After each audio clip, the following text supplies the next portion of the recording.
Oh dear, he's under eye bags. What's that scene in Anchorman? When it's first opening, he's like, Audrey, come over here. Audrey! I look like hell. Hey everybody, come see how good I look. Okay. Fun fact, us millennials, before memes were invented, we just used to sit around and quote Anchorman just all the time. I love Lamp. I want to be on you. All right. I am all casual today. We are in travel mode, right? The whole world's opening back up. People are going places where people are, going to Europe again, I think. I don't think Asia's open, really. I don't think Japan's open yet. But the world is there's a shortage of pilots and we're gonna be going everywhere. So, so travel is really, really fun, right? It's fun until you get to that really hard middle seat in the back that's next to the toilet. Then it's really not that fun, But these are just tips that I've learned over the years for me to make my trips more enjoyable, and maybe they can help you. So everything that I'm discussing, I've got either something similar or I've actually got the exact thing I purchased in the link down below. They are Amazon affiliate links, so I might make some money if you guys buy some stuff from there. But here we go. Here's a list of just stuff that you can bring with you on your flight. We'll do a shorter flight, like maybe you're just going from, I don't know, Portland to Vegas and it's a couple hours. Or if you're doing from here, from like LA to Heathrow, right? Let's make it a little more luxe. So obviously the first thing you want to bring is charge packs, right? Not every seat bag has charge ports in there. Most airlines are working on it. I'm trying to think of people that don't have charge ports. I don't want to say which airlines in case they're starting to incorporate them into your fleet, but in case they don't, in case we've got old airplanes, bring a charge port, right? If you've watched my video on, death tantrum children, you will know if you don't bring a charge port, that is the difference between your kid being happy and your kid taking a poop on the seat. So, bring charge packs. The next thing, bring earphones. For that kid whose parent didn't bring a charge port, I have two. All right, so I bought this. Actually, my husband bought this. This is it's just a Bose, just quiet headset, really nice. Fantastic. Even the loudest kid can't penetrate these. Well, maybe that one that sounded like a velociraptor. These are great, really long battery life, come with your own case, easy to just throw in your bag, right? Fantastic. Now, for me, I don't bring these on every trip because obviously as a pilot, I have another giant headset thing. And I don't really need them, right? If you're working. But I do bring these for the gym. Now, the nice thing about these is that they are also noise canceling. And so these are Sony. Does it zoom in? Does it work? There we go. So those are Sony. It's got their own little battery, charger thing. Automatically connects to Bluetooth. This thing lasts a week and a half. And I do hour workouts every day and I don't ever have to charge this thing. It's kind of amazing in that way. So these would be fine for shorter flights. If I'm going to Europe, I'm bringing the noise canceling headset, right? But if it's just, it's a quick 2-hour flight, right? That's all you need. And you can double these for the gym. So on deadheads, I'll use these. So those are fantastic. Next thing, bring your own food. So we had a flight attendant who, we had an hour and a half sit in Phoenix and girlfriend bought a $17 ham sandwich. So bring your own food. Even if it's a little charcuterie board, olives, cheese, prosciutto, salami, you just bring it in a little box. I've got my little meal prep containers that I use. You can bring ice through TSA. You can, as long as it's actually ice. So you can bring ice packs through TSA. They have to be fully frozen when they go through TSA, but you can bring them, and that preserves your food. And you don't have to go and spend $55 on something that's half the size and not as good. So things that I bring if I'm just going on a trip, I always bring emergency tuna packs because I can just scarf those down and throw it away and then that's it. But if I'm going like on a longer trip, I'm bringing olives, I'm bringing tomatoes, I'm bringing celery, carrots, prosciutto, some almonds, anything that's got like a lot of protein in it. That'll help sustain you and you won't have to, go out and hunt for a really crappy, soggy sandwich for not a lot of money. The nice thing about the packs that I linked is that they're all individually, there's like little sections for each pack, so you can pack like a little bit of meat, a little bit of carrots, vegetables, potatoes, cheese. You can kind of separate everything, or you can just, bring plastic bags. Anything that'll help you out, just so you don't have to, purchase everything, because $18 for a tuna sandwich, that makes sense. Do they know what prices are every other place in the world? That's really the question. But yeah, bring your own food. Plus, when you're on the plane, let's say you get in, you're not hungry. If you're on the plane, you can have much more than just pretzels and almonds, right? You can actually have like a nice meal. And then if you want to be super bougie, buy yourself a glass of wine. Note to self, if you do bring minis through TSA, it is illegal to consume them on the aircraft. So make sure that you only consume alcohol that was purchased on the plane, not duty free. It's also illegal, but it's only alcohol that's on the plane. Basically, they just want to be able to control the amount of alcohol that we can give you, and we know if you're drinking. We can smell it. So, and we legally have to report it. And that's never good for anybody. So don't do it, because then the plane will be met by cops. I know, it's a bit extreme, but the physical violence that has been done by people who have been drinking, who flight attendants did not serve, has like skyrocketed. So they're really, really cracking down on that. So, again, if you're bringing your own charcuterie board, sandwiches, or whatever, and you want some alcohol, just buy it on the plane, or go to a bar, I guess, and buy it, although I don't think they'll allow you to eat your food. Anyway, you know what I mean. Just, okay. Next thing, I like to bring a wrap. Now, I've got two of them. I have this little ombre gray wrap, which is very nice. You can tell it's just beat to hell, but this thing is also like 8 years old, so, and it's still very warm. This thing's amazing. I like it because it folds up small. Look at how big this thing is. It's huge. And it folds up nice and small. So, and you could just, use it around drape it around your shoulders or something. And what's nice is that this doubles as an evening wrap for when you go out, wherever you're traveling to, right? Maybe it's the fall, right? You're in Europe. You need a little wrap because it's kind of a little cooler in Europe, right? This is great. It's fantastic. And that's it. Look at how it's just this little tiny, you just throw it in your bag.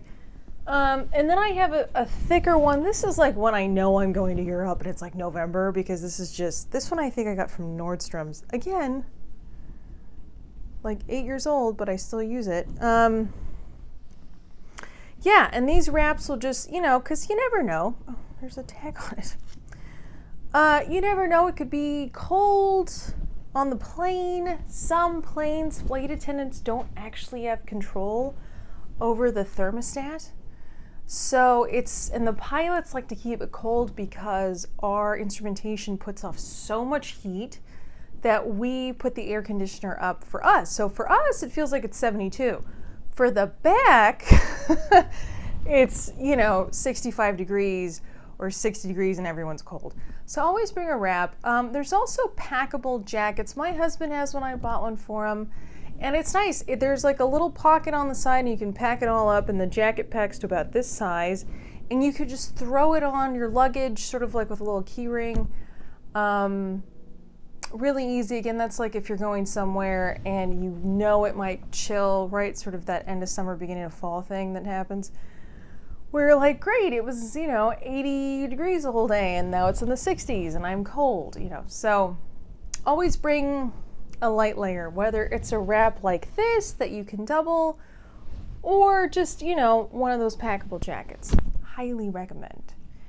What's next? Oh, pillows. Okay, so we're kind of factoring into the longer flights now, right? So, of course, all of that applies that I just talked about. But pillows. So lumbar and neck pillows. The neck pillows are cool. The ones that they sell at the airport, the ones that are all like beady and stuff. The problem is they take up a lot of space. I mean, you can kind of throw them on to your luggage, sort of the top of it, and walk around, but they kind of take up a lot of space, and they have to carry them for the rest of the trip, which is kind of a... So, I personally like the inflatable neck pillows. I had one, I have lost it, probably because they compact so small. I don't know where it is. I think I left it on a Virgin Atlantic flight from London to New York years ago, because I haven't seen it since, and it was red, so it went with the interior. But yeah, the neck pillows is good, just because the technology. There we go. Not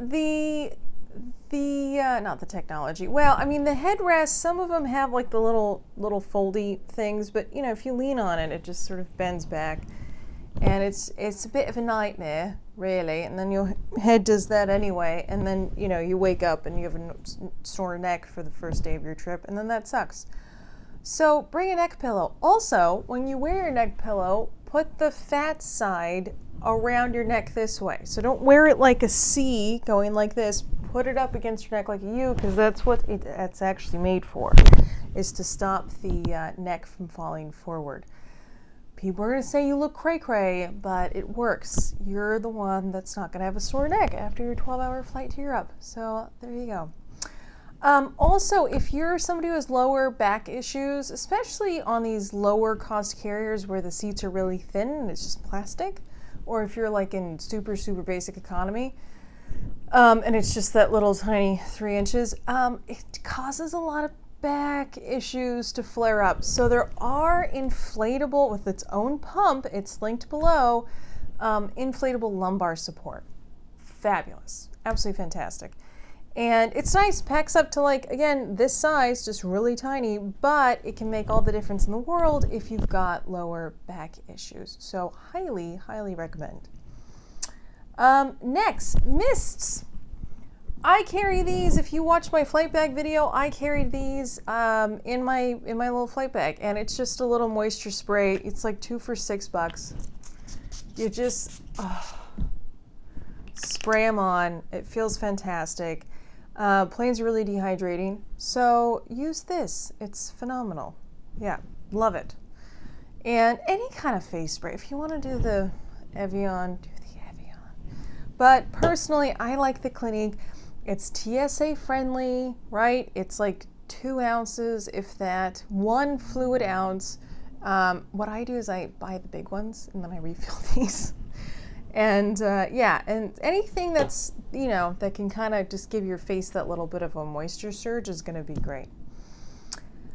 Yeah, eye masks. So that's the other thing. Let's say you are going to Europe or South America and you get there really early in the morning, and so you want like a full day. Of course, women bring their makeup. What I recommend, go on the plane without makeup. Towards the last hour of the flight, put on a sheet mask, or if you don't want to look like Hannibal Lecter, put on the little under eye masks. I bought a pack of 20 of them. They're great. You stick them on, not while I'm working, I'm just saying when I'm traveling. You put them on underneath. Maybe you want to go to sleep with them. Maybe you want to sleep with the sheet mask, the whole sheet mask, the entire flight, whatever you want to do. And it just it locks in that bit of moisture, and, and then you can go to the bathroom and, apply makeup and stuff, and you've got this really nice, fresh-faced look, as opposed to, having old makeup and then putting new makeup, and then you just kind of look cakey and old, So you know what I'm talking about. Like, nothing can survive the airplane dry air syndrome. So instead of that, or take a makeup wipe and wipe it all off and then reapply it, later. But something that keeps moisture in is always a good idea. On top of our little Mr. Misty here. Okay, so super long flights. I'm a little weird. If you don't know already, I like to bring in slippers and cotton PJs. Yes, I am that extra. But I also like to wear high heels when I travel. So I like to wear heels and, nice dresses, nice slacks, silk shirt or something. The problem is, for whatever reason, in an airplane, even if you're leaving on the red eye, right? You wake up, you kind of feel gross. Feel a little like there's like a layer of just a film, just like sweat and grit and stuff. For some reason, your deodorant did not work. I don't know. Just that's how it is. And so you wake up and you just kind of feel gross. Having a pair of PJs mitigates that. And also, your feet swell up a ton when you're at altitude. That's why pilots wear very comfortable shoes and not stilettos. And if you put your feet in some nice slippers, I like the ones just from the hotel. I'll just buy a pack of the cheap ones, closed-toed, because if you're going to a bathroom, you don't want to get, gonorrhea on your feet. So I always make sure they're closed-toed. Don't wear sandals, especially on longer flights. Just protect your feet. So I like to just any kind of slippers and just cotton PJ, something that's like super foldable, even if it's just an oversized shirt and leggings. Wear something that's just comfortable that you wear on the plane, and that's it. So you don't ruin like a nice dress or a nice blazer, because for whatever reason, I always end up kind of mildly damp in certain places. I don't know what it is. But that's why I like to wear cotton. So that helps out quite a bit. That's why these are all cotton as well. And that's why I wear undershirts that are also cotton. But yeah, especially on long flights. I don't know what it is, but I've tried everything and nothing ever works. So just, again, if you want to be a little extra. A few more tips: bring mouthwash. I like to have my dental kit accessible. So it's on my carry-on. I take the whole thing out. It's got all my makeup in it. It's got, everything I need, face wash, all that stuff. I like to, when I get off the plane, I like to just get off and just feel like I could just take on the whole day, right? I've slept for most of the flight. I've moisturized. Now I put a fresh face of makeup on, and fresh minty mouth does wonders. There's something about the dry air and you getting slightly dehydrated and sleeping for hours at a time, that your breath kind of just smells like 1,000 graveyards after a long walk through the desert and they haven't bathed in a few years. That's kind of how your mouth smells upon landing after a long flight. So perhaps, even if it's just a little thing of scope, just bring it, swish it around your mouth a little bit when you're, when they're saying, hey, we're starting our descent, and just have nice, minty, fresh breath. Preferably brush your teeth. That's why they give all the first class peeps like dental kits and stuff. Bring your own.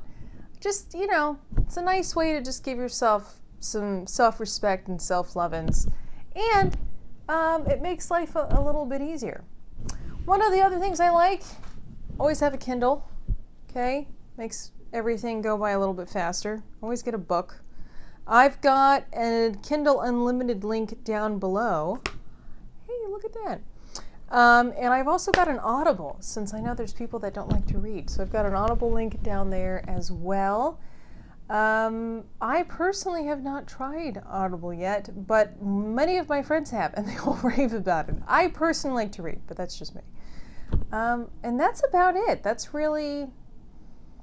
So to summarize, charge packs, any kind of noise canceling headphones, bring your own food, some kind of a light wrap, throw, jacket, pillows for your neck and lumbar support, self-inflating, don't waste space, don't be a hero trying to lug a giant, lumbar support seat around. Eye masks are great for sleeping, and then just regular old face masks, the sheet mask, under eye mask, some kind of a mister to rehydrate. Then if you want to be super extra on those really long flights, bring slippers, bring PJs, get comfortable, right? You're going to be sitting there for 12 hours anyway, just, get stuff on. And then something to keep you occupied besides the in-flight entertainment. On some of these shorter flights, all you're going to have is a Kindle, right? Most airlines, though, have some kind of in-flight entertainment that you can hook on to your phone, tablet, all that good stuff. So anyway, hopefully some of these helped. And like I said, things are linked down below. So yeah. Anyway, see you in the next one.